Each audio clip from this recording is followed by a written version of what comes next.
नमस्ते, आप सभी का स्वागत है आज की इस परिचर्चा में।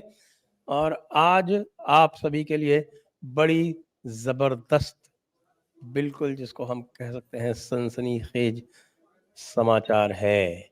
और वो ये है कि नो कॉन्फिडेंस मोशन इस समय चल रहा है लोकसभा में, और उसके बीच में योगी जी ने 40 वर्ष से अटकी हुई 1980 के मुरादाबाद दंगों के जो न्यायिक आयोग था उसकी रिपोर्ट जारी कर दी है। तो अब इसका क्या महत्व है, इसके क्या इम्पैक्ट हैं, इसका क्या प्रभाव है, तो उसके लिए हमारे साथ इसमें जुड़ चुके हैं ओंकार चौधरी जी और धीरेन्द्र पुंडीर जी, और जुड़ने वाले हैं अभी थोड़ी नमस्कार। देर में अभिषेक तिवारी जी। और मैं नमस्कार। सीधे चलता हूँ धीरेन्द्र जी के पास, जिन्होंने यह रिपोर्ट पूरी पढ़ ली है। धीरेन्द्र जी, 40 वर्ष बाद ये रिपोर्ट नो कॉन्फिडेंस मोशन के बीच में क्यों जारी हुई? देखिए, मुझे लगता है कि एक बहुत बड़ा आरोप आपने देखा होगा, ये एक सरकार जो है, खासतौर से मैं योगी सरकार को कहूंगा कि दंगों को लेकर एक तो बहुत हार्ड रुख रखा सबसे, और जब पूरे देश में बुलडोजर एक मॉडल बन गया और ये मान लिया गया कि ये एक इलाज है उन तमाम लोगों का जिनको ये लगता है कि वो वोट बैंक में बदल चुके हैं और वो वोट बैंक के बदले वो कुछ भी खरीद सकते हैं, तो उसके बदले में उस सबको हुआ। लेकिन अब उससे आगे बढ़ रही है सरकार। अगर आपने देखा होगा, लगातार हर दंगे में एक सवाल आता है और उसको एक पूरा इकोसिस्टम जो पिछले लगभग 4-5 दशक में एक बन गया इस देश में, कि वो ये नैरेटिव देने में कामयाब हो जाता है।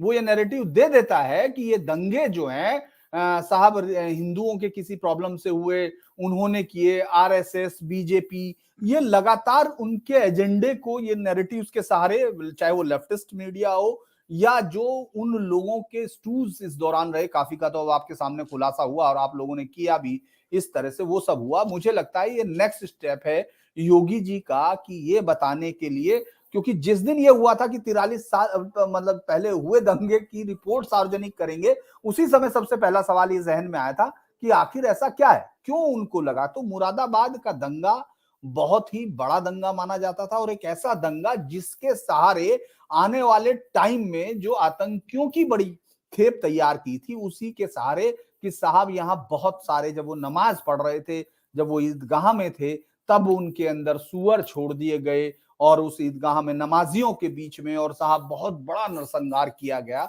ये तमाम चीजें उसका बहुत बड़ा नैरेटिव था। अब उसको ध्वस्त करती हुई ये रिपोर्ट ये बताती है, और हालांकि अभी मैं आपको बताते बताते बता दूं कि अभी एसटी हसन साहब जो सांसद हैं, वो उम्मीद तो यही रहती है, इसका जवाब उनको लगता है कि साहब ये रिपोर्ट दुर्भावनापूर्ण है, पक्षपातपूर्ण है, जो हमेशा एक वो है। तो मैं जो ये मानता 40 साल से हूँ इसीलिए दबा के रखी गई थी, जी, कांग्रेस के हाँ। द्वारा भी, मतलब समाजवादी के लगभग द्वारा भी, बारह बसपा के पंद्रह द्वारा भी। मिनिस्टर 12-15 मिनिस्टर्स इसमें बदले हैं, चीफ मिनिस्टर्स देश के, उस समय वो थे। तो इस रिपोर्ट में जो सबसे इंपॉर्टेंट लाइन है, जो सीधी सी बात है, कि इसको ये कह देना चाहिए कि इसमें किसी भी हिंदू संगठन, जो उसने कहा है, किसी भी सरकारी अधिकारी, कर्मचारी या हिंदुओं का कोई हाथ नहीं था इस दंगे में। पहली लाइन ये है।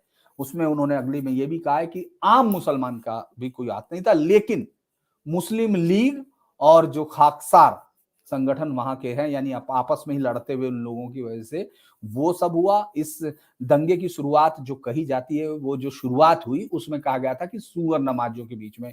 जस्टिस सक्सेना खुद मौका है उस पर गए, उन्होंने तमाम जगह का, जो 20 जगह उस दिन जो दंगा हुआ, 20 जगह हुआ, ये 13 अगस्त के दंगे के दिन की बात है, और उसी को उन्होंने एनालाइज भी किया, क्योंकि बाद में लंबे समय तक जो दंगा चला उसके लिए एक अलग से आयोग की बात की गई थी, लेकिन वो नहीं हुआ, और इस आयोग का जुरिस्डिक्शन इतना ही था। उसमें उस दिन 84 लोग मारे गए थे और 112 लोग घायल हुए थे। उस जगह पर जाने पर यह साफ किया, लिखा हुआ है, मेंशन है इसमें रिपोर्ट में, मैं अभी आपको दिखा भी दूंगा, जिस रिपोर्ट में यह लिखा गया कि वो अफवाह फैलाई गई, इस तरह की कोई घटना नहीं हुई थी, इस तरह का कोई सुअर छोड़ने वाली कोई घटना नहीं हुई थी। मैं आपको ये भी बता दूं कि किस तरह से ये लगभग 70,000 पुलिस मुसलमान ईदगाह, ये वस्तुतः सांप्रदायिक नहीं थी ये घटना शुरू में, लेकिन इसको तैयार किया गया, यहां तक कि एक जो वाल्मीकि बस्ती, चूंकि बराबर में एक वाल्मीकि बस्ती थी, उसके लिए कैसे इस दंगे को तैयारी की गई। आप ये कुछ चीजें 1 मिनट मुझे देंगे, मैं इतने वो निकाल लेता हूं कि जिस तरह से जगह घटना बताई गई है कि जैसा ऊपर कहा गया है 38 व्यक्तियों की मृत्यु ईदगाह पर चोट के कारण हुई। 34 सब है ईदगाह में हुए थे, लेकिन ये घटना पूरी की पूरी पूरी घटना में उन्होंने साफ किया जस्टिस ने कि प्रयोजन क्या था, और जो सरकार ने कार्रवाई की थी जिसको कहा गया कि अंधाधुंध गोली चलाई गई, उन्होंने कहा कि मुरादाबाद के दंगों में पुलिस और पीएसी की आलोचना करना अनुचित है। क्लियर कट पे उन्होंने कहा जितना प्रयोग होना चाहिए था, वो भीड़, वो जो मुस्लिम की भीड़ थी, वो हिंदू बस्तियों में और हिंदुओं पर और 7 पुलिस थाने और चौकियों को जलाने पर, और जो नारे गूंज रहे थे वातावरण में, मेंशन किया है कि पुलिस वालों और हिंदुओं को मार दो, उनके घरों को जला दो, ये तमाम चीजों के नारे इसमें मेंशन किए गए। किसी भी हिंदू संगठन या वर्ग ने गड़बड़ी उत्पन्न नहीं की थी। कोई बात नहीं थी जो हिंदुओं को मुसलमानों से तय करनी थी। वाल्मीकियों और मुसलमानों के बीच उभरे मतभेदों को दूर कर लिया गया था। उससे पहले इस घटना ये हुई थी, मैं उसको भी आपको शुरुआत में बता देता हूं। एक वाल्मीकि लड़की जो क्वार्टर में साफ करने गई थी, जो सफाई का काम करने गई थी, वहां रियाज और एक और, उसने बाकायदा नाम मेंशन है इसमें, उसको रेप किया गया उसके साथ। और जब एफआईआर कराई गई, वो अलग बात है कि हुआ, अरेस्ट हुआ, सब चीजें, लेकिन उसके बाद जब उस लड़की के ऊपर धमकियां हुई और उसकी जान को मारने की बात की गई कि उसको उठा के ले जाना है, तो उनके परिवार वालों ने शादी उसकी कर दी। और शादी करने के बाद जिस दिन बारात जा रही थी, उस दिन उस बारात पर हमला किया गया मस्जिद के सामने से गुजरते वक्त, क्योंकि वो रास्ता उधर से ही जाता था, ये कहते हुए, और ये बताया गया कि साहब हमारा उस समय रोजा इफ्तारी का टाइम है और उस समय आप बाजा बजा रहे थे। पहले तो बात ये कि बाजा बजाना रोक करना कोई ऐसा नहीं है कि हमको सहरी और वो जो उस समय सायरन होता है वो नहीं सुन रहा, इसलिए हम इनको मार रहे हैं। लेकिन जस्टिस सक्सेना ने ये बात क्लियर की, साफ की, कि उस वक्त तक, उससे बहुत पहले वो बारात मंदिर के सामने से गुजर चुकी थी, वो समय बहुत बाद में था सारा। यानी सीधे तौर पर ये तमाम चीजों का विश्लेषण करती हुई रिपोर्ट ये बताती है, आरएसएस, भारतीय जनता पार्टी, हिंदू और ये तमाम चीजों के जो षड्यंत्रों की कहानी है, वो इनकी अंदरूनी राजनीति, जो जो 2 लोग, मुस्लिम लीग का जो डॉक्टर समीम अहमद, जो पहले चुनाव लड़ा 70 में, 1971 के चुनाव में मुस्लिम लीग से खड़ा हुआ, वो चुनाव हारा। उसके बाद 1974 में चुनाव हारा, उसके बाद उसको 77 में नहीं मिला, दूसरी पार्टी को, उन्हीं के दूसरे को मिला। 80 में एक कांग्रेसी मुस्लिम कैंडिडेट खड़ा हुआ, तो उसको हराने के लिए, और चूंकि सारे मुस्लिम उसकी तरफ आ जाएं, क्योंकि 80 में टिकट उसको नहीं दिया गया, उपचुनाव में उसको मिला, तो ये तक किया गया कि एक घायल गाय को बाजार में छोड़ दिया गया। गाय को घायल करके हिंदुओं के बाजार में छोड़ दिया गया, ताकि उस मुस्लिम कांग्रेसी को वोट ना दें हिंदू, लेकिन वोट दिए गए। और इस हार के बाद उसने ये तय कर लिया, डॉक्टर समीम अहमद ने, कि अब ऐसा कुछ करना है। ये पूरा जो मैं बोल रहा हूं, एक एक शब्द रिपोर्ट में मेंशन है, जिससे कि उसका आधार बढ़ जाए। और उसने उन सबको, जो उस दिन मुस्लिम, उस बच्ची के साथ, जो वाल्मीकि बच्ची के साथ जो रेप हुआ, उनको अपराधियों को बचाना शुरू किया। और उसके बाद वाल्मीकि बस्ती पर हमला हुआ, उनके घरों को फूंक दिया गया, ये सब कंटिन्यू हुआ। और इसमें सब में समीम का हाथ था, इसमें क्लियर मेंशन है। उसके साथ दूसरा जो मुस्लिम खाकसार का, जो उसका खुद का विरोधी था, हालांकि उन्होंने कहा कि बहुत अच्छी बात, टी हसन ने कहा कि नहीं, उनके बीच में तो बहुत अच्छे रिश्ते थे। इनको ये भी मालूम था कि उन दोनों के बीच में बहुत अच्छे रिश्ते थे, ये उन्होंने जवाब में दिया है। तो लेकिन मैं शुरुआत में आपको यही कहता हूं, उसके अंश फिर बाद में पढ़ दूंगा। तो ये प्रतिस्पर्धात्मक राजनीति है, और ये कई जगह देखा जाता है। आज भी नूह में देखें तो वहां भी यही है, लेकिन नैरेटिव ये बना जा रहा है कि एथनिक क्लिंजिंग हो गई है। मैं आता हूँ ओंकार जी के पास। ओंकार जी, इसकी टाइमिंग के बारे में आप क्या कहेंगे? ये इसी समय क्यों जारी की गई? क्योंकि बात तो कई समय से हो रही थी कि इसको जारी करना है, इसको जारी करना है। आज ही क्यों, जब अविश्वास प्रस्ताव चल रहा है? महत्वपूर्ण सवाल है आपका। देखिए, एक नैरेटिव क्या बनाया जाता रहा है, कांग्रेस की तरफ से भी और जो अलग-अलग राज्यों में मुस्लिम तुष्टीकरण की नीति अपनाते हैं और राजनीति करते हैं उनके द्वारा लगातार। और ये राहुल गांधी भी जो वीर सावरकर के नाम पर और दूसरे कुछ मुद्दों को लेकर के, नामों को लेकर के अटैक करते हैं आरएसएस, बीजेपी पर, इसके पीछे मानसिकता तो वही है ना कि मुसलमानों को उनका अपीजमेंट करो, उनको थोड़ा बहुत डरा करके रखो बीजेपी से। और इधर बीजेपी ने भी जिस तरीके से पसमानदा पसमानदा कहना शुरू किया है, तो फिर इनकी तरफ से ये जो असुरक्षा का भाव है, इन्फीरियरिटी कॉम्प्लेक्स भी उसमें शामिल है, ये सब चीजें जो हैं वो मिक्सअप हो गई हैं। और लगातार ये, चूंकि 2024 का चुनाव भी अब दूर नहीं है, कई राज्यों में भी अब चुनाव हैं, और इन राज्यों में कम से कम राजस्थान में और मध्य प्रदेश में तो मुस्लिम जो हैं वो प्रचुर मात्रा में हैं। तो इस लिहाज से भी इस समय जो विपक्षी दलों की राजनीति है मुस्लिम परस्ती की, मुस्लिम तुष्टीकरण की, वो हाई स्केल पर है। इस समय जो अविश्वास प्रस्ताव पर बहस शुरू हुई है मंगलवार को ही, इसके अलावा जिसकी चर्चा आप शो से पहले कर रहे थे, जम्मू कश्मीर से रिलेटेड भी जो जेनोसाइड हुआ था उसमें भी कुछ चीजें, कुछ डेवलपमेंट हुए हैं। तो मुझे लगता है कि चाहे अलग अलग एस्पेक्ट्स हों, अलग अलग घटनाओं के जो इस समय चल रहा है, पर योगी आदित्यनाथ ने ये रिपोर्ट सार्वजनिक करके एक तरीके से इन लोगों को बैकफुट पर धकेलने का प्रयास किया है। एक तो जो ये नैरेटिव बनाते रहे हैं कि आरएसएस और भारतीय जनता पार्टी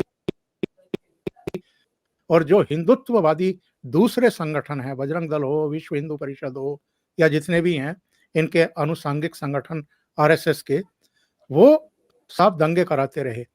और हमने तो एक और बेशर्मीपूर्ण बयान बीच में सुना कई लोगों की ओर से कि अब दंगे इसलिए नहीं हो रहे हैं कि केंद्र में भी ये हैं और बहुत सारे राज्यों में भी सरकारें अब इनकी हैं। ये तो तब दंगे कराते हैं जब ये विपक्ष में होते हैं। तो इस रिपोर्ट में, जैसा धीरेन्द्र जी ने भी कहा है और जितनी मैं अभी तक न्यूज क्लिप पढ़ पाया हूं इस रिपोर्ट से रिलेटेड, उनमें भी सीधे सीधे दो बातें बिल्कुल स्पष्ट कही गई हैं। नंबर एक, आरएसएस का, भारतीय जनता पार्टी का या हिंदू संगठनों का इन दंगों से कोई लेना देना नहीं था। नंबर दो, जो पीएससी पर और यूपी पुलिस के सिर पर ठीकरा फोड़ा जाता रहा है, उनका भी कोई कसूर नहीं है। और मुरादाबाद और मेरठ का जो मलियाना, हाशिमपुरा और जो दूसरे दंगे थे 87 के, ये आपका मुरादाबाद का 1980 का, 82 का, और आपका मेरठ का 1987 का, वहां भी पीएससी के सिर पर ठीकरा फोड़ा गया था कि बहुत बड़ी संख्या में हाशिमपुरा से, मलियाना से मुस्लिमों को ले जाया गया, उनकी हत्या करके गंग नहर में डाल दिया गया, तमाम तरह के उसमें मुकदमे भी चल रहे हैं। तो एक तरीके से जो फोर्सेस हैं उनको भी बदनाम किया जाता रहा है। ये रिपोर्ट कम से कम कुछ चीजें एकदम क्लियर करती हैं। और संजय जी, हम भूल जाते हैं केवल मुरादाबाद, मेरठ की या सहारनपुर की या अलीगढ़ की और दूसरे शहरों की बात नहीं है, कानपुर और यहाँ तक के लखनऊ और प्रयागराज में भी दंगे होते रहे। भागलपुर से लेकर के बहुत सारे शहरों में इस देश के अनवरत एक सिलसिला रहा है दंगों का। एक बहुत ही खौफनाक इतिहास है। और तब तो भारतीय जनता पार्टी अस्तित्व में आई भी नहीं थी। भारतीय जनता पार्टी तो 80 के दशक में आकर के बनी, सबसे पहले जनसंघ जरूर था। और आपका आरएसएस की बात करें तो वो 1925 में बना। अभी 2 साल बाद उसके भी 100 साल पूरे होने जा रहे हैं। तो मेरा कहने का आशय ये है कि केवल वोट परस्ती में तुष्टीकरण की नीति अपनाते हुए हमेशा हिंदूवादी जो संगठन हैं, जो हिंदुत्व को मानने वाले हैं, जो सनातनी हैं, उनके सिर पर ठीकरा फोड़ देना, और जो अपने आप को शांति दूत कहते हैं और सर्वाधिक जो है वो असहनशीलता दिखाते हैं, जिसका ताजा उदाहरण अभी मेवात में, नूह में हमें देखने को मिला है। और अलग-अलग मौकों पर, चाहे आपके राजस्थान में हो, करौली से लेकर के दूसरे तमाम जगहों पर, रामनवमी के अवसर पर, हनुमान जयंती पर, पश्चिम बंगाल में क्या हो रहा है, ये क्या किसी से अब छिपा हुआ है? तो ये जो नैरेटिव बनाने की चेष्टा थी, उसको बदलने की एक कोशिश। दूसरे, जब धीरेन्द्र जी बोल रहे थे, तो मैं सर्च कर रहा था कि जब मुरादाबाद का दंगा हुआ, उस समय मुख्यमंत्री थे विश्वनाथ प्रताप सिंह। उन्होंने इस्तीफा दिया था और उनके बाद जो है आपके श्रीपति मिश्रा आ गए थे, फिर एनडी तिवारी रहे, फिर वीर बहादुर सिंह रहे, मुलायम सिंह बने, कल्याण सिंह बने, इसके बाद मायावती बनी, फिर कल्याण सिंह दोबारा आए, राम प्रकाश गुप्ता आए, राजनाथ सिंह आए, फिर मायावती, फिर मुलायम सिंह यादव, फिर मायावती, फिर अखिलेश यादव। ये जो इतने सारे मुख्यमंत्री थे बीच में, इनमें भारतीय जनता पार्टी के भी कई चेहरे थे। इनको ये रिपोर्ट सार्वजनिक करने की सुध क्यों नहीं आई, या इन्होंने ये साहस क्यों नहीं जुटाया? अब योगी आदित्यनाथ जब मुख्यमंत्री हैं तो उन्होंने ये हिम्मत जुटाई है, ये साहस जुटाया है कि जो अब तक नैरेटिव बनाया जाता रहा हम लोगों के बारे में, अगर इस रिपोर्ट के सामने आने से, सार्वजनिक होने से उस नैरेटिव की हवा निकाली जा सकती है, तो ये इनसे पहले जो मुख्यमंत्री थे भारतीय जनता पार्टी के, मैं अखिलेश यादव, मायावती या कांग्रेस के मुख्यमंत्रियों से तो अपेक्षा ही नहीं करता, क्योंकि वो तो अपीजमेंट की और इसी तरह की राजनीति करते रहे हैं। पर कल्याण सिंह से लेकर के राजनाथ सिंह, रामप्रकाश गुप्ता, इन्होंने क्यों नहीं सार्वजनिक की? ये एक बड़ा सवाल है। जी, बिल्कुल आपने सही कहा। और अभिषेक जी, ये जो प्रश्न अभी ओंकार जी ने किया कि इतने सारे मुख्यमंत्री रहे, कोई 12-15 मुख्यमंत्री बदल गए, उसमें से कल्याण सिंह जी भी रहे, राजनाथ सिंह जी भी रहे। किसी को ये विचार क्यों नहीं आया कि ये दंगों की रिपोर्ट जो है वो सार्वजनिक होनी चाहिए? 40 वर्ष के बाद अब ये हुई है और ये दिखाती है कि भई ये जो दंगों की राजनीति है, वो किस प्रकार से होती है। और आज भी वही टेम्पलेट है, सब जगह एक ही पक्ष आरंभ करता है और उसके बाद फिर उसका दोषारोपण दूसरों के ऊपर करने का प्रयास करता है। जी सबसे पहले तो जयपुर डायलॉग्स के सभी दर्शकों को प्रणाम, नमस्कार। अब देखिए सर, मैं इससे कई मायने मैं निकाल पाया हूँ। मैं पढ़ रहा था रिपोर्ट अभी, इसकी जो फाइल है, लेकिन मैं देखता हूँ चूंकि Yogi Adityanath is eyeing on 80 Lok Sabha seats, तो कई इसके मायने। इस ओंकार सर ने प्रश्न जो बोला उसका मैं उत्तर देता हूँ कि किसी ने अब तक ये दंगों की रिपोर्ट क्यों नहीं सार्वजनिक की? आज तक 40 साल हो मैं, गए, 40 साल। हाँ 83 में आ गई एग्जैक्टली थी। जी।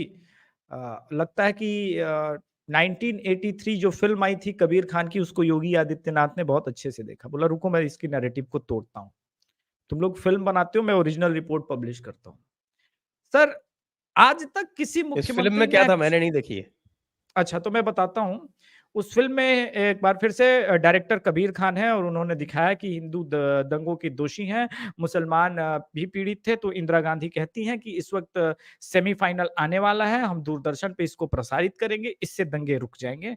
तो वहाँ एक हिंदू सेकुलर पुलिस वाला कर्फ्यू लगा रहता है मुरादाबाद में, वो एंटीना घुमा करके वर्ल्ड कप देखने का मुस्लिम पक्ष कोशिश करता है, उससे स्कोर कार्ड वगैरह पूछते हैं। मतलब उसमें अननेसेसरी वो दंगे वाला एंगल डाला है। तो एक्चुअली सर इसका सीधा उत्तर ये है कि आज तक किसी उत्तर प्रदेश के चीफ मिनिस्टर को ये यकीन नहीं था कि वो 80 लोकसभा सीट जीत सकते हैं या जीतने का प्रयास कर सकते हैं। मैं इसको राजनीति के अलावा कई एंगल से जोड़ रहा हूं सर। ये वाल्मीकि समाज, देखिए हिंदू तो हम मानते हैं सब, हम तो दलित ओबीसी मानते ही नहीं, हम तो हिंदू मानते हैं। लेकिन ये जो जय भीम जय मीम का नारा उत्तर प्रदेश में स्पेशली प्रायोजित किया जा रहा है, अगर इसको योगी आदित्यनाथ जिस प्रकार से सोच के चल रहे मुझे लग रहा है, तो आने वाले समय में बहुत जबरदस्त हड़कंप मचने वाला है इनके अंदर। प्रायोजित किया जाएगा, ये बताया जाएगा कि दलितों पे अत्याचार किस प्रकार से एक बच्ची के साथ जो है बलात्कार हुआ, और फिर जब उसका विवाह कराने का प्रयास किया गया तो बारात पे किस प्रकार से अटैक किया गया। बजरंग दल नहीं था, ये बात सही है, वीएचपी नहीं था, लेकिन जो संजय सर आपने कहा कि टेम्पलेट वही था। तो एक तो किसी के अंदर इतना विजन ही नहीं था कि वो सोच भी सके कि उत्तर प्रदेश में हम इतनी सीटें जीत सकते। तो राजनीति के साथ जो है एक्सपोज, क्योंकि योगी जी हमेशा कहते हैं मेरे पास कोई आईटी सेल नहीं है। अब जब उनके पास आईटी सेल नहीं है तो स्वयं को ही उनको ये सब काम करने पड़ेंगे। तो उन्होंने ये काम किया कि पहले ये जो नूह में हो रहा है या हर जगह हो रहा है, और जो बीजेपी पे एक तरफा थोप दिया जाता है कि ये तो बीजेपी के वजह से हुआ, बजरंग दल, तो इसका काउंटर यही हो सकता है कि इतिहास से उस तथ्य को खोद के निकालो और लोगों तक पहुंचाओ। तो एक तो ये हो गया, और जय भीम जय भीम। लेकिन दूसरा मैं देख रहा था कि इससे अगर वाल्मीकि समाज को ये अपनी तरफ शिफ्ट कराने में कामयाब, हालांकि 2019 में बहुत हद तक वाल्मीकि समाज बीजेपी का वोटर रहा था, लेकिन और अगर इसको शिफ्ट कराने में कामयाब हो गए तो 80 का तो पता नहीं, लेकिन 75 प्लस तो जरूर एकदम 100% आ जाएगा। ये एक राजनीतिक भी एक दिशा है और दूरदृष्टि है मुझे लगता है जी। धीरेन जी, आपके विचार से इस रिपोर्ट के इस समय प्रकाशन का क्या परिणाम आप देखते हैं? देखिए, ये रिपोर्ट जो है मुझे लगता है कि एक लंबे उसके लिए है, लंबा एक गेम है, और बहुत सोच के की गई रिपोर्ट्स है, क्योंकि यूपी में तो खैर वाल्मीकि हमेशा से बीजेपी का वोट बैंक रहा है, हमेशा से उनको वो नहीं रहा, तो इसलिए उसका नहीं है। लेकिन ये बात ज़रूर है, क्योंकि एक दो नहीं, अब आप देखना कि ये कई सारे दंगों की रिपोर्ट, ये आपको मतलब ऐसे ही मैं आश्चर्य के तौर पर हो सकता है, मैं मेरे एक सहयोगी के साथ ये बात कर रहा था कि जब से दंगे होते हैं, हिंदुस्तान में इतने दंगे हैं, उनमें से कितनों की रिपोर्ट पब्लिश नहीं हुई है। हम कानपुर दंगे के एक आयोग की रिपोर्ट मैंने एक दिन प्रेस उसमें जो इसमें किताब उसके फॉर्म में देखी थी, जब ये बुक फेयर चल रहा था। मुझे लगता है आप वो शायद ले रहे क्या, कानपुर दंगों की रिपोर्ट्स में देखने की कोशिश कर रहा था कि उसमें देखें, तो ऐसे बहुत सारे, और दंगों में आपको ये दिखेगा कि लगातार वो साफ तौर पे जो एक इकोसिस्टम क्रिएट हुआ है इस देश में, और आप ये मानेंगे कि उसका बहुत सारे लोग उसका शिकार हुए हैं। आप लगातार देखेंगे, मैं किसी रिपोर्टर का नाम नहीं लूंगा, लेकिन लाखों लाखों लोग जिनको देख रहे हैं और जिनकी क्रेडेंशियल, जब वो पत्रकारिता में मेन, मतलब मैं ये नहीं कहूंगा कौन सी मेन कौन सी है, लेकिन जब वो चैनल्स में काम कर रहे थे या अखबार में कभी काम कर रहे थे, उनको कभी भी एक रिपोर्ट के नाम पर नहीं जाना गया। या तो वो कास्ट पॉलिटिक्स के लिए थे, या वो सिर्फ एक सेटिंग के अलावा उन्होंने, वो आज लाखों लाखों लोगों को ये सिर्फ इस नैरेटिव के सहारे कर रहे हैं। मुझे लगता है कि वो टूटेगा, लेकिन मैं एक बहुत, इस रिपोर्ट की एक बहुत इंपॉर्टेंट, ये चीजें तो आपको लगेगा, लेकिन एक इंपॉर्टेंट पढ़ना चाहूंगा कि हम लोग अकेली एक ऐसी कौम के तौर पर तैयार हो गए हैं जिसने ये कसम खाई है कि वो इतिहास से कुछ लेगी नहीं। तो मुझे लगता है कि उस तरफ एक मैं कुछ पढ़ देता हूं संजय जी, मुझे लगता है अगर आप अनुमति दें तो मैं इसी जी, रिपोर्ट का कुछ हिस्सा जी, पढ़ दूं। जी। भारत में मुसलमानों की जनसंख्या काफी बढ़ गई है, और वह अपने को चुनाव के प्रयोजनों के लिए वोट बैंक समझने लगे हैं। ये बात स्पष्ट है कि यदि मुसलमानों को इस बात के लिए प्रोत्साहन दिया जाता है कि वह अपने को स्वतंत्र भारत का नागरिक समझने की बजाय निर्वाचन के समय पर सौदेबाजी की एक मूल्यवान सामग्री समझे, तो निश्चय ही इसके परिणाम अशुभ होंगे। आप ये एक प्रोफेटिक, मैं ये मानूंगा कि एक ऐसी प्रोफेसी है जो आप अब देख रहे हैं। ये 83 की लिखी गई रिपोर्ट के पन्ने में से है, और आप इसको मान सकते हैं कि ये क्या हो रहा है। अब मैं छोटा सा इस रिपोर्ट को पढ़ दूंगा। इन मुसलमान नेताओं द्वारा मुसलमान जन समुदाय से अपना स्वार्थ साधन करना इस घटना का प्रमुख कारण था। डॉक्टर समीम अहमद खान, जिसकी राजनीतिक महत्वाकांक्षा ऊंची थी, जो मैंने आपको बताया कि कैसे कैसे वो हारे, लेकिन मैं आपको उस घटना का ये बता देता हूं कि 80 में उसको टिकट नहीं मिला। डॉक्टर समीम अहमद अधिक से अधिक जानना चाहते थे। ये स्पष्ट है कि एक घायल गाय दीवान का बाजार की हाट में छोड़ी गई, जिससे मुस्लिम क्रुद्ध हो, वो नहीं हुए। हिंदू, मतलब हिंदू क्रूद नहीं हुए। हाँ। नहीं, हिंदू ये नहीं हुए, बताइए आप। हाँ, घायल गाय छोड़ने पर भी नहीं हुए। हाँ, आप ये सोच यही सकते हैं बता कि रहे हैं। और अब इसमें मैं मई 1980 में मोहल्ला सराय किशन नाल निवासी, उस बच्ची का नाम भी दिया हुआ, लेकिन चूंकि उस समय आयु 17 साल थी, उस समय लॉ नहीं था, लेकिन आज है तो मैं नहीं नाम लेता उस बच्ची का।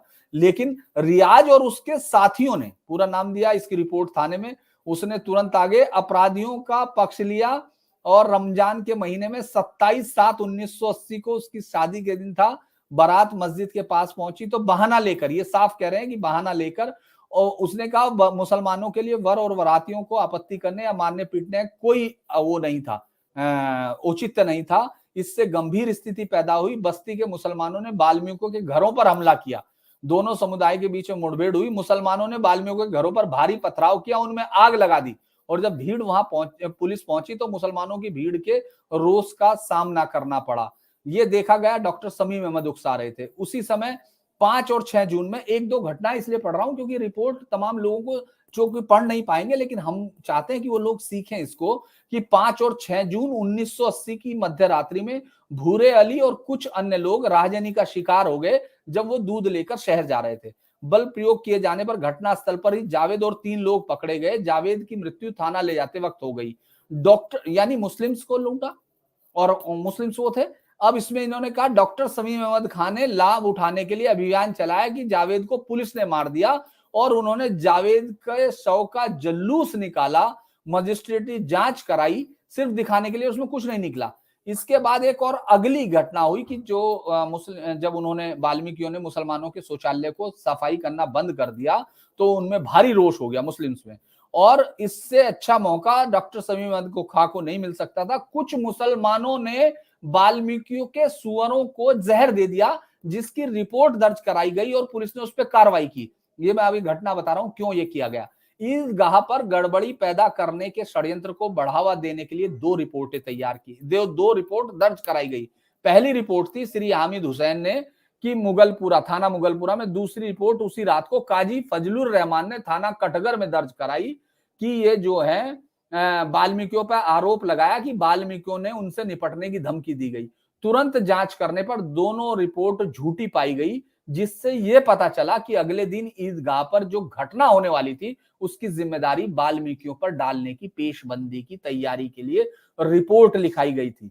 और मुसलमानों ने क्या क्या ये किया, अब आप ये देखिए, मुरादाबाद में कोई ऐसी बात नहीं थी। ये सभी मुसलमानों की दंगा उन्होंने जानबूझ के तैयार किया और इसको आप मोनू मनेसर से जोड़ सकते हैं। मतलब मैं ये कह रहा हूं कि 40 साल में एक भी बार सिर्फ रणनीति बदली है, स्ट्रेटजी बदली है, आइडियोलॉजी नहीं बदली है। आपको एक वही आरफा खानम की बात याद आ जाती है।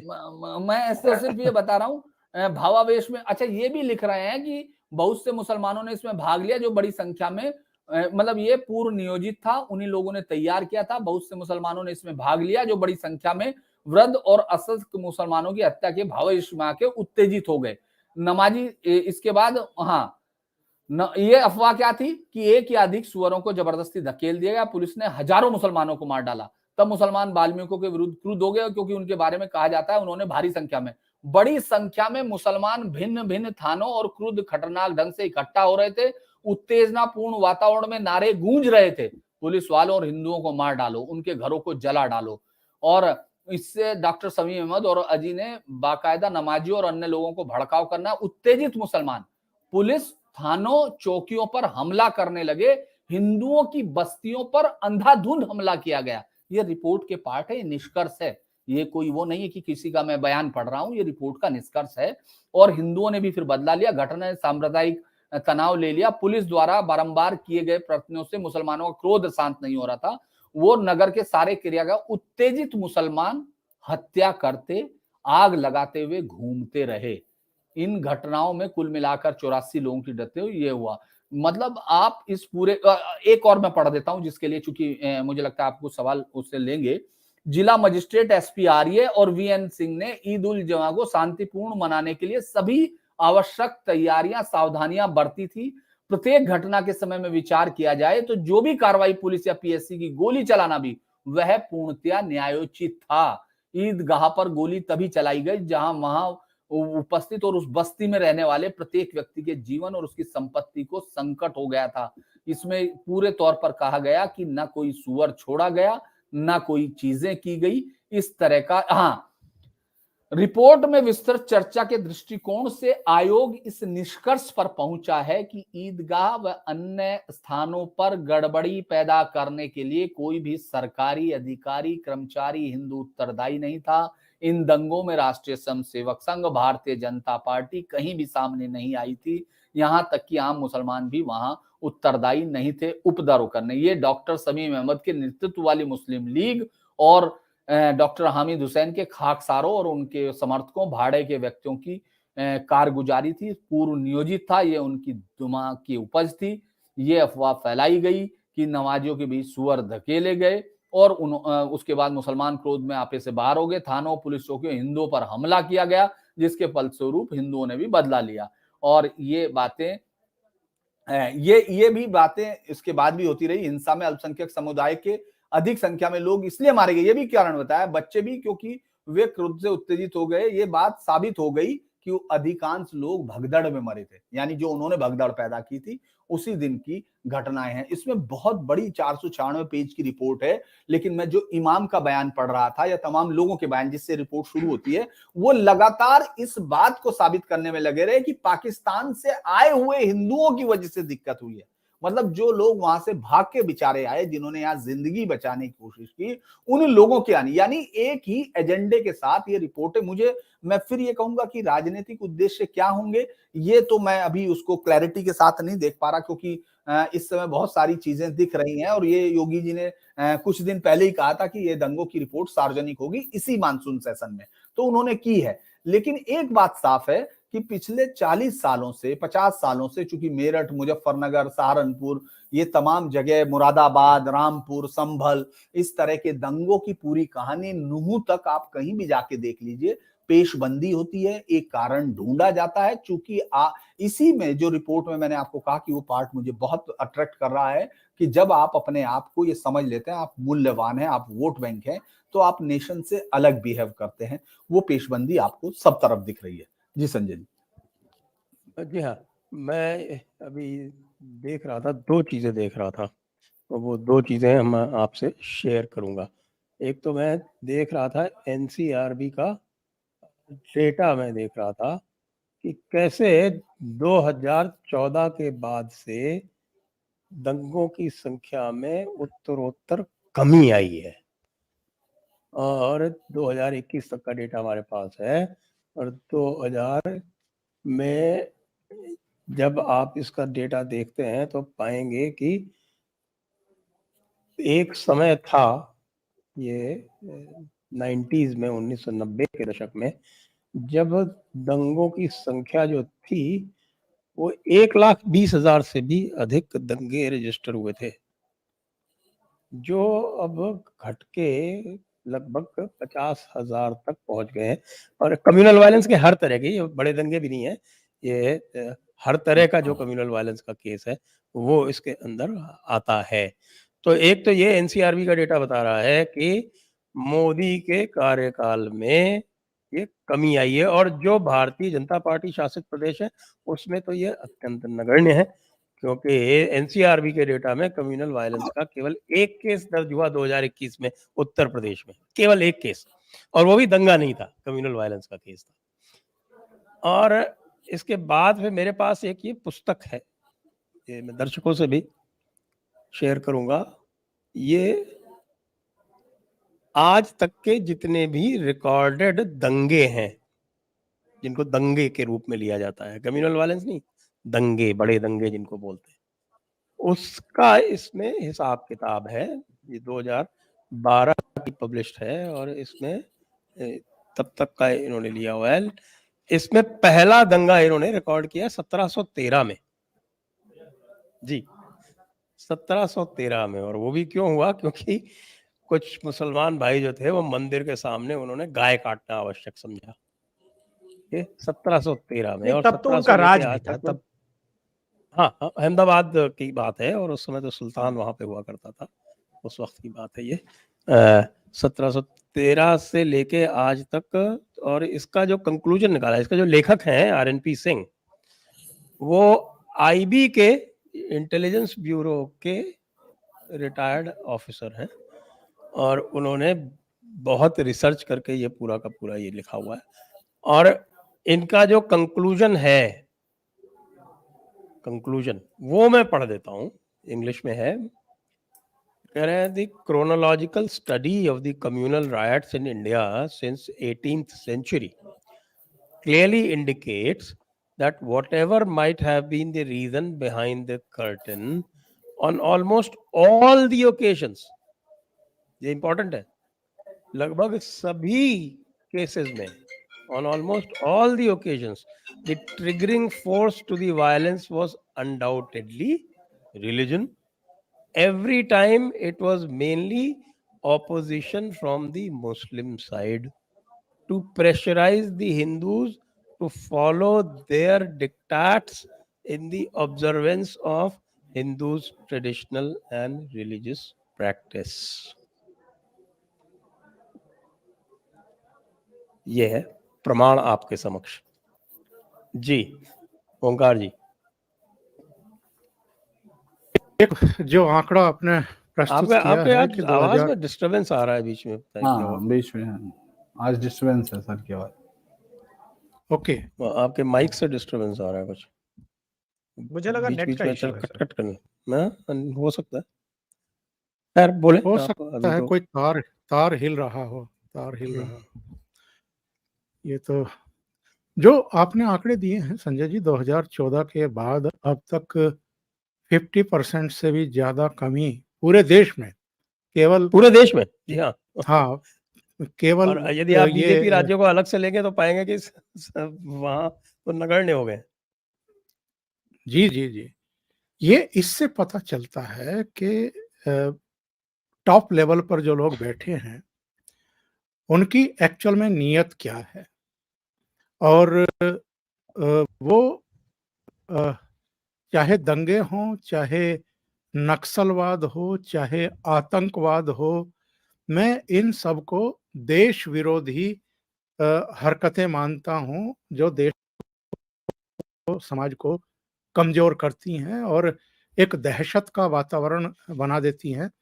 और मैं तो चूंकि मेरठ से आता हूं तो मैं अपना एक्सपीरियंस भी शेयर करना चाहूंगा दर्शकों के साथ।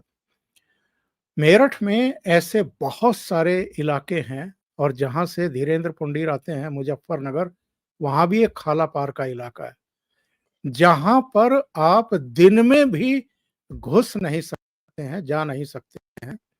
उसको इस्लामाबाद या पाकिस्तान के नाम से प्रसारित किया जाता रहा, और ऐसी बहुत सारी कॉलोनियां हैं, अब बहुत सारे शहरों में हो गई हैं, अकेले मेरे मेरठ शहर की बात नहीं है।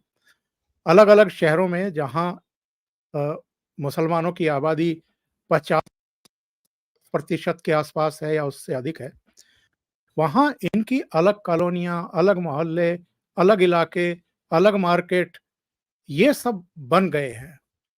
ये किन किन नीतियों से बने हैं, क्यों बने हैं, इसका जब गहन विश्लेषण हम करते हैं तो पाते हैं कि ये जो तुष्टीकरण की नीति चली आ रही है, खास तौर से कांग्रेस की, क्योंकि इस देश पर राज भी सर्वाधिक इन्होंने ही किया है।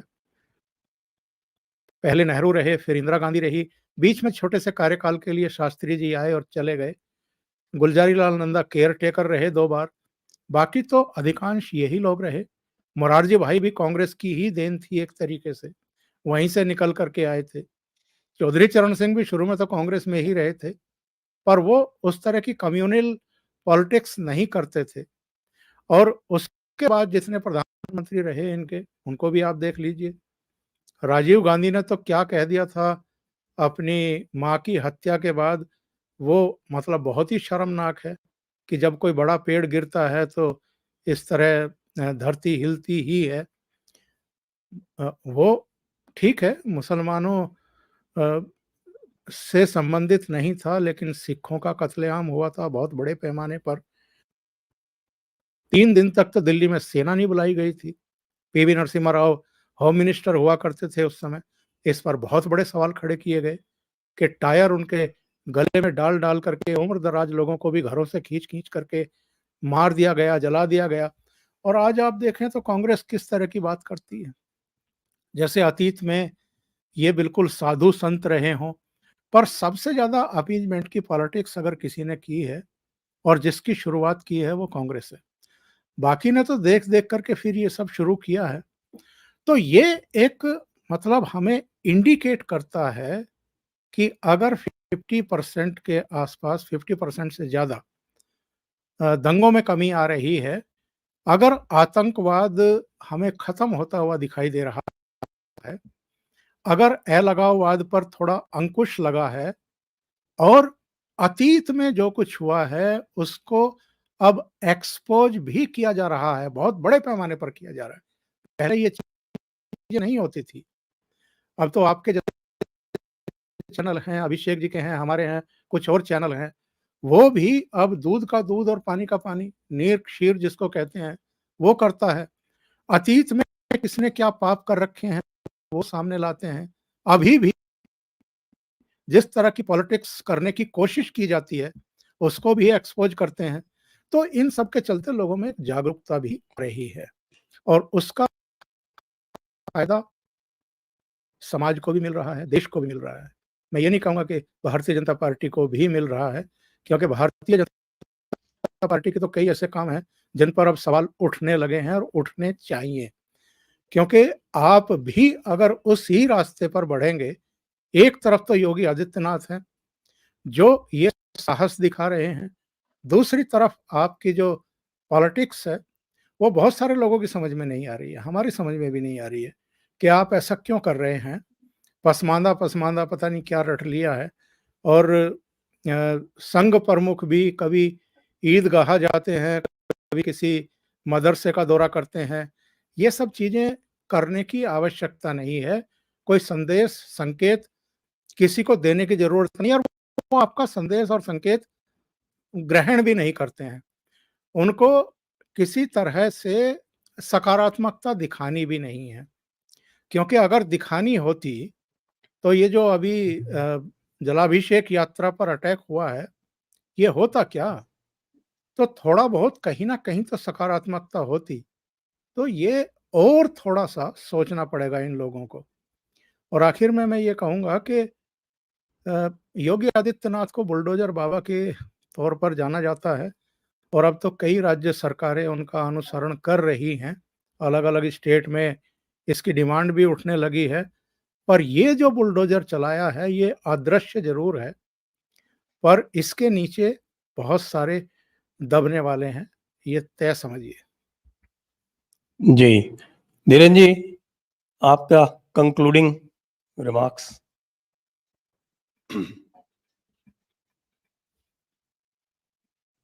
मैं इसमें कुछ चीजें देना चाहूंगा कि उन्होंने कहा कि हमसे सुझाव नहीं मांगे गए, मतलब अपनी रिपोर्ट में उन्होंने कहा, लेकिन मैं 2 सुझाव आपके सामने जरूर पढ़ दूं जो उन्होंने फिर लिखे हैं कि हमसे मांगा नहीं गया, लेकिन हमने जिस तरह न्यायमूर्ति थे इलाहाबाद के और पहले डीजे को दिया गया था सहारनपुर के अग्रवाल साहब को, लेकिन उन्होंने उसके बाद इनको न्यायमूर्ति को दी गई थी, जस्टिस सक्सेना को। उन्होंने कहा कि तीसरा चौथा उनका सुझाव मैं पढ़ देता हूं, यही मेरे कंक्लूडिंग रिमार्क मानिए कि मुसलमानों को निर्वाचन में मतों का खजाना ब्रैकेट वोट बैंक समझने की प्रवृत्ति को हतोत्साहित किया जाना चाहिए, क्योंकि यदि उन्हें निर्वाचन के समय सौदेबाजी की बहुमूल्य वस्तु आंक समझा जाता है तो इसके परिणाम अवश्य ही अहितकर होंगे। पहला, उन्होंने कहा कि मतलब कई सारी चीजें, लेकिन सांप्रदायिक पाकिस्तानी राष्ट्रिकों को उनके वीजा की अवधि समाप्त होने के बाद, ये क्लियर है, उस समय मेंशन है, तो इसका मतलब कहीं ना कहीं उनको तक आया कि तुरंत उनके बाद कई महीनों तक निर्धारित समय के बाद रुकने नहीं देना चाहिए, इस पर सरकार को। दूसरा, एक जो चीज आपने देखा होगा, एक सपा सरकार ने कितने बड़े फैसले, अब तो आतंकियों के फैसले वापस हो रहे हैं। जलीस अंसारी जैसे डॉक्टर को आपको यहाँ से मध्य प्रदेश उससे राजस्थान से कई बार वो मिला है, पैरोल शायद 19 बार 20 बार। सांप्रदायिक दंगों के कारण उत्पन्न होने वाले मामलों का निर्णय न्यायालय में ही होना चाहिए और साधारणतः कोई मामला वापस नहीं लिया जाना चाहिए, क्योंकि इससे एक समुदाय कि लोगों में दूसरे समुदाय के प्रति अनावश्यक कटुता होती है। ये रिपोर्ट सिर्फ रिपोर्ट नहीं है, ये यकीनन बातें हैं, लेकिन इस रिपोर्ट में ऐसे कुछ चीजें जरूर थी कि अगर ये 40 साल पहले सामने आती तो शायद कुछ और बेहतर हो सकता, और आंखें खुलती, और शायद जिस तरह से हम लोगों ने नूह में देखा कि मोन्टू मनेसर और पता नहीं किस किस के नाम से पेशबंदी पूरे देश में हो रही है। और खासतौर से मुझे दुख इस बात का है कि वो जो अपने आप को जर्नलिस्ट, चूंकि अब कोई ये डिग्री तो है नहीं कि मैं कह दूं कि आपने नहीं ली तो आप क्यों बोलेंगे, लॉयर हैं तो आप कोर्ट में खड़े हो अपनी तो, लेकिन उस तरह की पेशबंदियां इस सबसे क्लियर होती हैं कि स्ट्रेटजी बदलती है, आइडियोलॉजी नहीं बदलती। एक कंक्लूडिंग रिमार्क्स लेता हूँ।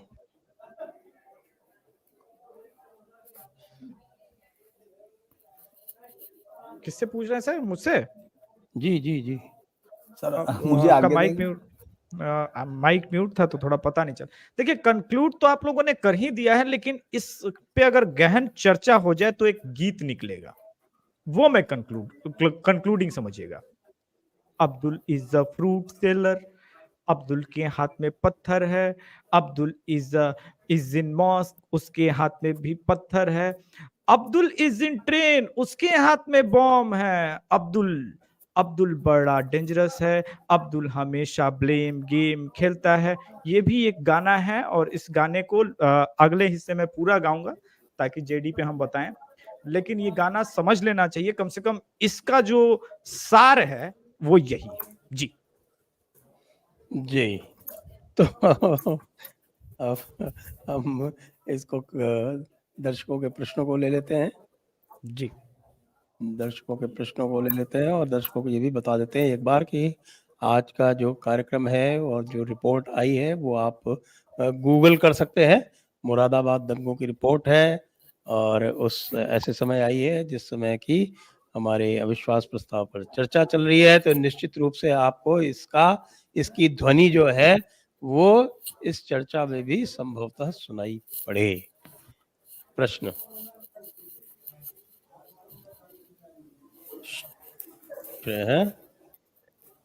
Sir, Congress did corruption of hundreds and thousands of crores, and news click media, Avishar, Rohini, etc.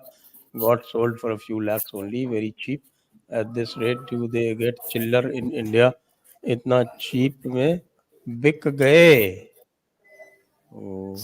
Sir जिसकी सर जितनी औकात जी हाँ, होती है धीरेन्द्र वो जी, उतने में ही तो आप जाना बिकेगा। चाहते हैं, आप जा सकते हैं।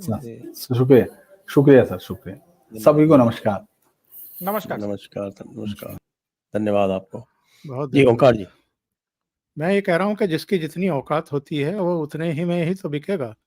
तो इनकी औकात कितनी मान रहे हैं जिनका नाम इन्होंने लिया है, और ये किस तरह के लोग हैं और क्यों इनको लात मार करके निकाला गया उन संस्थानों से जहां ये थे, जिनका नाम आजकल तो सदन में भी लिया जा रहा है। नाम तो मुझे लगता है कि सदन में भी नहीं लिया जाना चाहिए, ये इस लायक है ही नहीं कि इनके नाम सदन में लिए जाएं। तो वही बात है कि इनका जो कद है, इनका जो कंट्रीब्यूशन है मीडिया में, शून्य है, कुछ नहीं है। ये एंकर ही थे और एंकर भी मैं तो कहूँगा सी ग्रेड के थे। इनका नंबर बी ग्रेड और ए ग्रेड वाले एंकर में भी नहीं आता है। तो इनकी तो चर्चा करना ही मुझे लगता है कि फिजूल है। जी। नेक्स्ट अनिल गर्ग जी, आपको बहुत बहुत बहुत बहुत धन्यवाद, बहुत धन्यवाद आपको सहयोग के लिए। मनीष जी पूछ रहे हैं, सर हिंदू जगह जगह से पलायन कर रहे हैं, कश्मीर में बचे हिंदू खत्म हो गए हैं। 9 वर्षों में जेडी की रिपोर्ट है 500 हिंदुओं का कत्ल हुआ। हाँ, 469 का है आज का लेटेस्ट, जिसमें से 8 इसी हफ्ते में हुए। आपको ध्यान हो कि 2014 में पूरे में शायद 5 थे और 2023 आते आते एक हफ्ते में 8 हो गए। और ये जो 469 का आंकड़ा है उसमें हमने 193 लोग जो सिलचर में मारे गए थे, क्योंकि कुछ शांति दूतों ने वहां पर एक बंधा तोड़ दिया था और उसके कारण 193 हिंदुओं की मृत्यु हुई थी, वो इसमें सम्मिलित नहीं है, क्योंकि उसको जो है लोग उसके ऊपर आपत्ति करते हैं कि नहीं वो दूसरी तरह का था, वो इस तरह का नहीं था। तो ये आप समझ लीजिए, ये बिल्कुल सही है। अत्यंत माफ़ी के साथ आप तालिबान को गेहूँ देने वाले पाकिस्तान का समर्थन करने वाले के बचाव का असंभव प्रयास कर रहे हैं। अभिषेक जी बताइए साहब, इन्होंने तो हमारे ऊपर ही डोल दिया। देखिए, प्रयास किसी चीज में बचाव का नहीं होता। हम जहां आलोचना होती है वहां पे आलोचना करते हैं, लेकिन देखिए सत्य ये है कि जब हेल्दी क्रिटिसिज्म होता है तो रिजल्ट हरियाणा जैसा आता है। जब 50,000 लोगों ने ट्विटर पे खट्टर को नकारा, निकम्मा, सारी बातें कही, तब वो योगी मॉडल अपनाया।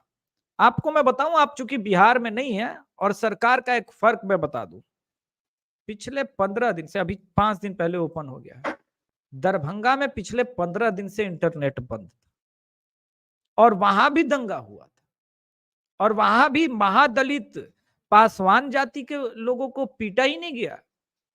जब वो अपनी लाश को जला रहे थे, उसको श्मशान से आधी जली लाश को खींचा गया, फेंक दिया गया, उसके ऊपर मूत्र विसर्जन किया। इससे बड़ा अपराध आपने कहीं सुना नहीं होगा, लेकिन आपने कार्रवाई सुनी, सुना कहीं बुलडोजर चला?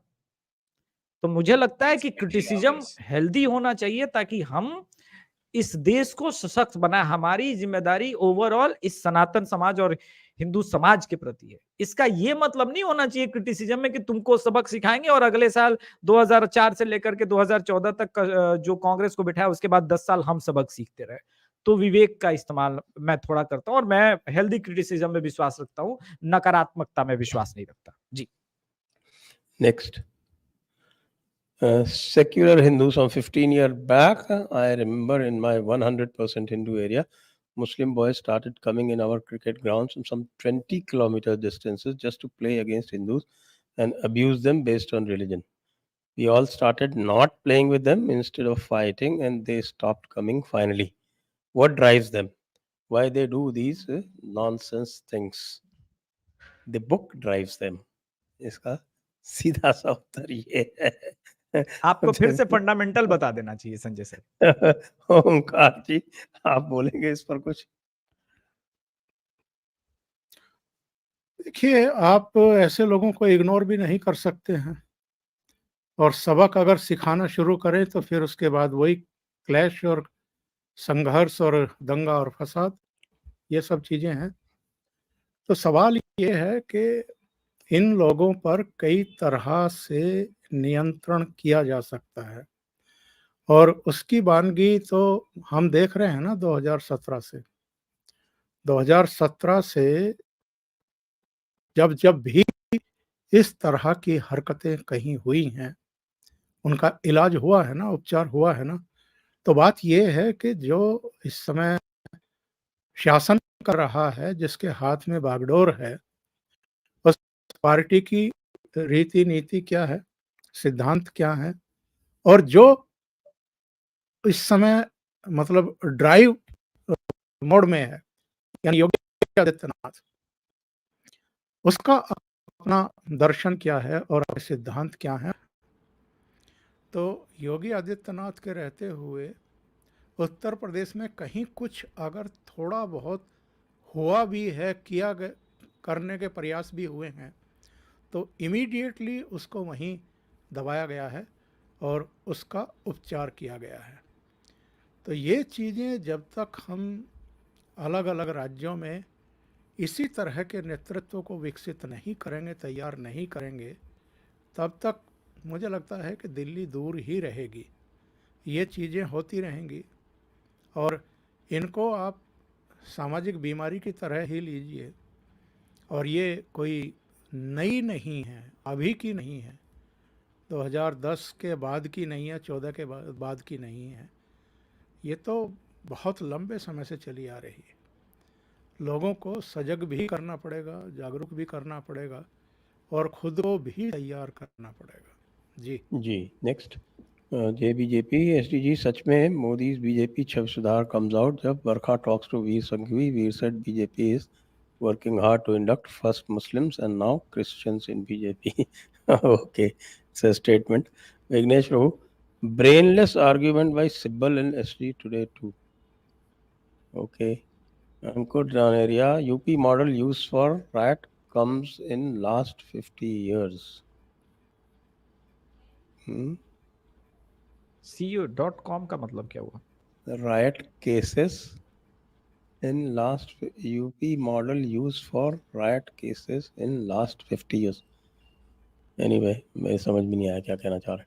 आपकी कमेंट्स है शायद. धन्यवाद कमेंट्स के लिए. Next Sanjay ji, Muslims are not 20 crores, they are at least 40-45 crores. Do the census and find out. Trap में फंस गए ये, ट्रैप में फंस गए. ये मुस्लिम प्रोपेगेंडा ट्रैप में आ गए ये. मैं आपको एक सच्चाई बताता हूँ अभी बिहार की. बिहार में कल तक मुझे पता था, चूंकि ये लोग आंकड़े 2011 का पुश किए थे कि 19% मुसलमान है. अब संजय सर सुनिए, जातीय जनगणना हो रही है, उसमें मुसलमानों की भी जनगणना हो रही है. तो ऐसे तो डायरेक्ट खुलासा नहीं होता, लेकिन एक सचिवालय में हमारे मित्र बैठे हुए हैं, उनसे मैंने पूछा कि सर ये जनगणना का आउटकम क्या है. तो उन्होंने बोला जनगणना हो जाएगा बेटा, सार्वजनिक नहीं होगा. दो बातें सुन लो. इन्होंने सोचा था कि जनरल क्लास बिहार में कम है, ये उल्टा हो रहा है. जनरल क्लास ऑलमोस्ट 23% पहुंच रहा है. इन्होंने सोचा था कि यादव 15% है, वो भी थोड़ा कम ही है. लेकिन इनके लिए सबसे बड़े झटके की बात है कि इन्होंने सोचा था कि मुसलमान 19% 20% है, वो हम कवर करेंगे. सच ये है कि मुसलमान 15% है.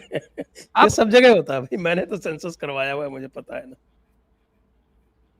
अब ये क्यों है सर? क्योंकि बहुत बढ़ा चढ़ा के आंकड़ा दे बहुत रहे हैं. पुराने टाइम से ये करते आ रहे हैं, लेकिन जिनको प्रोपेगेंडा ट्रैप में फंसना है वो फंसेंगे. चलिए इसी बिंदु पर अब हम चर्चा को समाप्त करते हैं. आप सभी दर्शकों का बहुत बहुत धन्यवाद. धीरेन्द्र जी नहीं है, उनको धन्यवाद. और ओंकार जी, अभिषेक जी, आपको भी बहुत बहुत धन्यवाद. जय हिंद, जय भारत, वंदे मातरम. जय श्री वंदे मातरम.